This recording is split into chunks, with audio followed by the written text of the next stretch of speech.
You were going to make a point about reaching out more to the military, staying on mission. You were telling me how they're trying to infiltrate you guys off air, how they're trying to set you up, but it's not going to work. Staying on mission. Tell us about the billboard.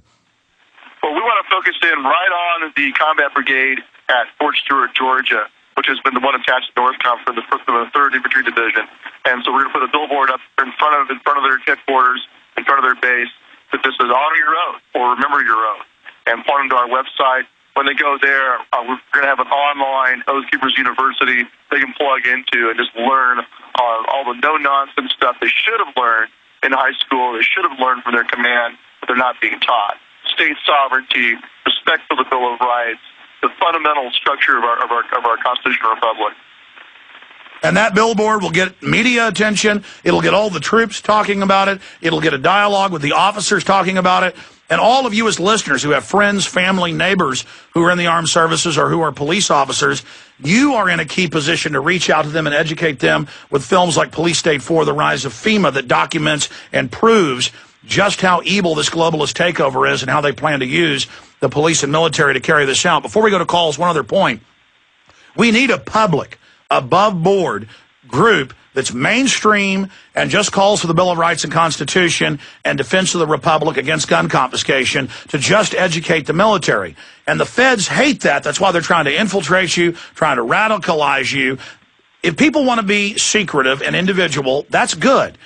But we also need a public arm to reach out and educate people. And that's just the way it historically works. That's the winning combination. And so I just commend you, Stewart Rhodes, for staying on message, and that's why the system is so scared of you.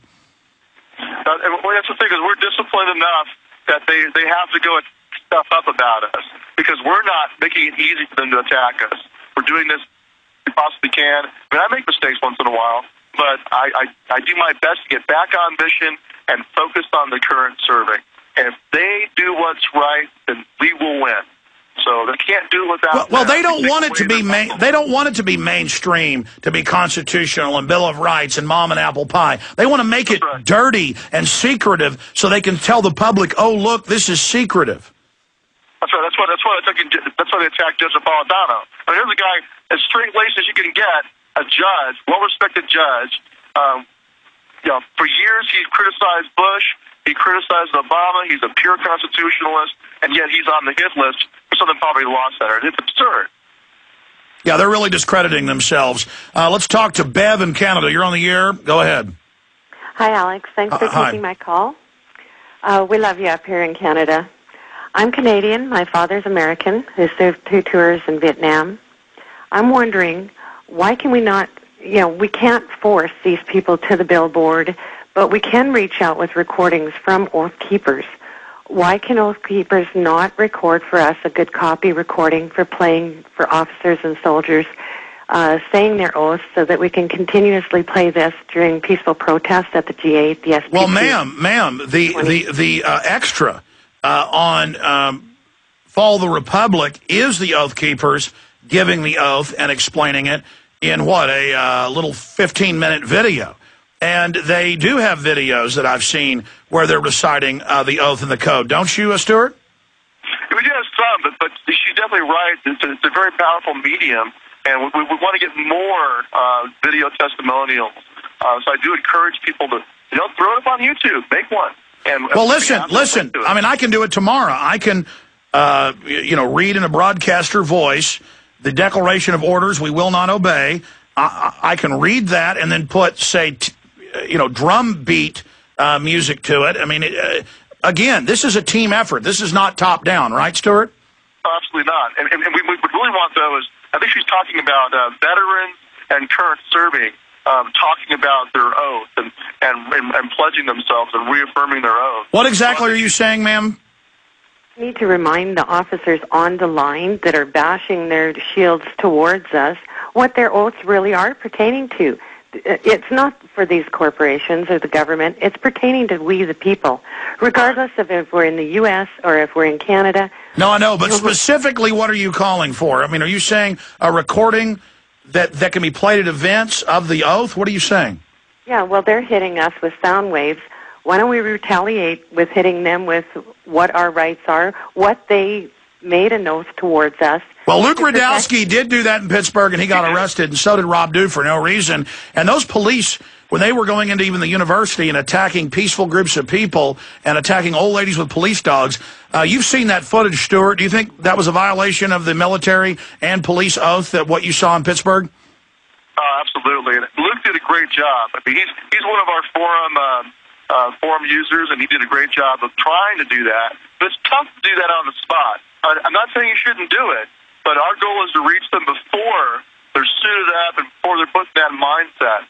We want to reach them before they're out there on the line. Yep. But everyone's got to do their fight their own way. And so she's more than welcome to give that tactic a try, and Luke did his best. So I'm not knocking it. Absolutely. He just peacefully, with a bullhorn, as they were beating people, said, please follow your oath. So they arrested him and then tortured him at a military facility. They took him to an old prison run with the military and beat him up and tortured him. Let's go ahead and talk to General in California. You're on the air. Go ahead.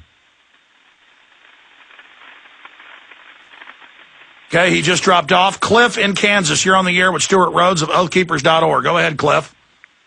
Yeah, I just want to make a couple statements, basically. I do appreciate you guys and what you're doing. I think a lot of what is happening, too, I live here in Little Oak, Kansas, and we're starting to see a lot more of the police state stuff going on, and then, of course, trying to educate people on that. I really appreciate you guys giving us your hard work and stuff, and we take your stuff and give it out to people. But it kind of blows my mind how people, even people that are supposed Christians and in the military and stuff like that, they've really worked hard at brainwashing these people. You think you're overcoming years of propaganda machine working hard on these people and my family, they're kind of starting to really open up to a lot of this stuff. But well, it takes time. And listen to this, Cliff. Again, you plant the seeds, and then when they see the tyranny later, they will sprout. Don't expect an immediate response. In fact, and I appreciate your call, Cliff. Going back to Stuart Rhodes, your comment on that, Stuart. Well, absolutely. I mean, he's right. It's been a long time conditioning, and it is definitely difficult to counter it. But you got to do something, and it is making an effect. I mean, I know it's making an effect. Otherwise, you wouldn't be attacking me. And you're having an effect. All of us working together, we are having an effect. And given enough time, we will win. And they know that. That's why they're worried. That's why they're pulling out every dirty trick they possibly can to shut us down. But I don't think it's going to succeed. Well, they're like chickens with their heads cut off. I mean, I don't even watch much TV, but I'll be at my parents' house or my grandma's. They got the TV on. I randomly turn the TV on this weekend. All they talk about is demonizing Americans that want freedom, demonizing Americans that want liberty. I've talked to so many military people and police in these briefings when they specifically demonize me by name and say I'm the worst and the most dangerous and that I want them dead and I hate them. Well, the military and police then go and actually hear what I have to say. So I also see their demonization backfiring, Stuart.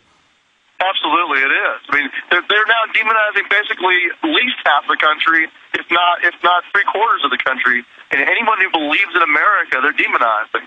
And they're jumping the shark. They're just going so far that it's becoming absurd. Well, they're really showing us that that the people running the government really are the bad guys. I mean, here they are saying that the traditional good guys are bad, and I really think but they've got so much arrogance, so much hubris that as I said, now hubris is giving way to desperation.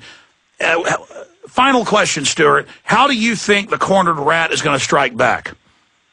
Well, I'm really worried about economic collapse. I think Dr. Edmund Vieira's was correct. He wrote last month, I believe, where he said that that's our greatest weakness. We don't have sound money, and we don't have a militia in our states to fill the vacuum or help assist the police during an emergency. And so people are susceptible. If there's an economic collapse, many Americans may clamor for FEMA to come in. And so that's a grave concern I have. That's where, under those conditions, you might get more of the military and police going along because believing in their hearts it's a true emergency, and you might get many Americans who are asking for the federal government to step in. So it's a very serious Achilles heel for us. Yeah, notice the conditioning's really intensifying, that the government's your mommy. it's going to protect you. And FEMA for years says, get ready. Bad things are coming. Be prepared. So that when it happens, they say, see, we told you. It's incredible. Stuart Rhodes, we appreciate your courage and the great effect that you're happening with oathkeepers.org. And we appreciate you going through the storm. And we're all here right beside you together. And as you said, all of us working towards liberty and freedom, and to warn people and to put out an alternative to tyranny, to tell people the other side of the story, the rest of the story. As Paul Harvey would say, in the end, we're going to win. History shows that a man in the wrong can't stand up against a man in the right who keeps on a-coming. We have to keep on a-coming, and whatever happens to you individually or me individually or Ron Paul or Judge Napolitano or anybody else, regardless, in the end, the message of freedom and liberty is bulletproof. It is transcendent. And again, I salute you. Go with God, my friend. Vaya con Dios. Likewise. God bless. Thank you so much, sir.